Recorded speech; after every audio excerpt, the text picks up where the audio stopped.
नमस्कार विद्यार्थी मित्रांनो, स्वागत आहे आपल्या यूट्यूब चॅनलवर ज्याचं नाव BMS मराठी। तर आजच्या व्हिडिओमध्ये आपण काय बघणार आहे की आपल्याला एक बोन आपल्या पेपरमध्ये LAQला फिक्स म्हणजे फिक्स असतो।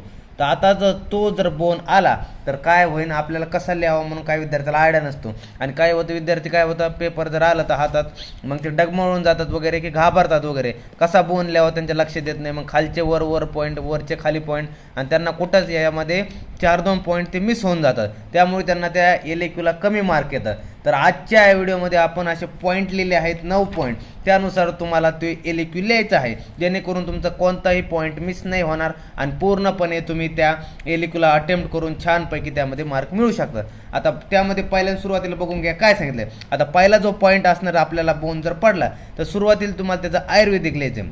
आयुर्वेद म्हणजे काय की आयुर्वेदमध्ये त्याचं नाव काय, त्याचे अस्थि प्रकार किती, त्याची संख्या किती, हे पूर्ण जे असेल माहिती ते आयुर्वेद पोर्शनमध्ये तुम्हाला लिहायचं आहे। नंतर जो दुसरा पॉईंट असेल त्याचं इंट्रोडक्शन। आता इंट्रोडक्शन ते तुम्ही लिहिणार आहे ते मॉडर्न नुसार लिहिणार आहे की तो बोन कुठला आहे, का अप्पर लिमचा बोन आहे का लोअर लिमचा बोन आहे, ते बोनपासून कोणता जॉईंट फॉर्म होतो, असा प्रकार तुम्ही सगळं लिहायचं त्यानंतर साईड डिटर्मिनेशन वगैरे तुम्हाला लिहायचं आहे की त्या बोनची कशी साईड डिटर्मिनेशन म्हणजे तुम्ही कशा प्रकारे ते ओळखू शकतो तो बोन राईटचा आहे का लेफ्टचा वगैरे। नंतर तुम्ही त्याचे ॲनाटॉमिकल पोझिशन वगैरे लिहायचे की तुम्हाला ते कळले पाहिजे की ॲनाटॉमिकमध्ये पोझिशनमध्ये तुम्ही कशा प्रकारे त्याला पकडू वगैरे शकता हातात वगैरे, तर त्यामुळे तुम्ही ते ॲनाटॉमिकल पोझिशन तुम्हाला लिहायचे। नंतर त्याचे पार्ट्स किंवा फीचर्स, आता म्हणजे पार्ट्स म्हणजे काय की त्याला हेड आहे का, नेक आहे का, शाफ्ट आहे का, त्याला ग्रेटर ट्रॉकेंटर आहे का, लेसर ट्रॉकेंटर आहे का, ग्रेटर ट्युबरकल आहे का, लेसर ट्युबरकल आहे, असे प्रकारे तुम्हाला पार्ट्स लिहायचे। आणि त्यानंतर त्याचे फीचर्समध्ये एक्सटर्नल फीचर्स तुम्हाला लिहायचे ह्या 5व्या पॉईंटमध्ये।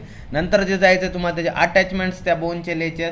नंतर त्याचे अटॅचमेंट काय असतात, तिथं ओरिजिन कोणत्या अटॅचमेंटचं ओरिजिन असेल, कोणत्या अटॅचमेंटचं इन्सर्शन असेल, अशा प्रकारे तुम्हाला मसलचं अटॅचमेंट लिहायचं आहे।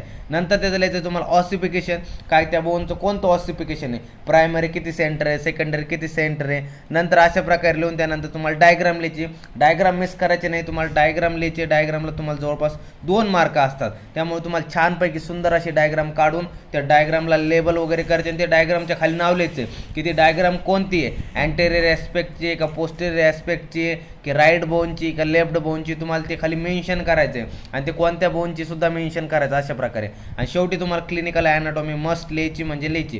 क्लिनिकल ॲनाटॉमीला तुम्हाला सुद्धा 2 मार्क वगैरे असतात पेपरनुसार, तर क्लिनिकल ॲनाटॉमी तुम्हाला सोडायची नाही आहे। क्लिनिकल ॲनाटॉमीमध्ये तुम्हाला 4 ते 5 असे क्लिनिकल केसेस लिहायचे आहेत की त्यामध्ये तुम्हाला पेपरमध्ये लिहून यायचे। अशा प्रकारे पूर्ण तुम्हाला हा 9 पॉईंटला धरून हा पूर्ण प्रकारे बोन लिहायचा आहे, जसे की तुम्हाला मी दाखवतो की कशा प्रकारे हा बोन आपण लिहायला पाहिजे। तर आता इथं नोट्समध्ये आपण फिमर बोन पाहतो, यामध्ये त्याचं आयुर्वेदिक नाव काय दिलं आहे की उर्व असती, त्यानंतर अस्थि प्रकार दिला आहे, नलक असते, याची संख्या किती 2 असतात वगैरे। त्यानंतर आता इंट्रो वगैरे मॉडर्नचं जे सांगितल्याप्रमाणे इंट्रोडक्शन वगैरे तो काय त्याचा, त्यानंतर साईड डिटर्मिनेशन पॉईंटनुसार, त्यानंतर ॲनाटॉमिकल पोझिशन काय, त्यानंतर त्याचे पार्ट्स अप्पर एंड, शाफ्ट आणि लोअर एंड अशा प्रकारे।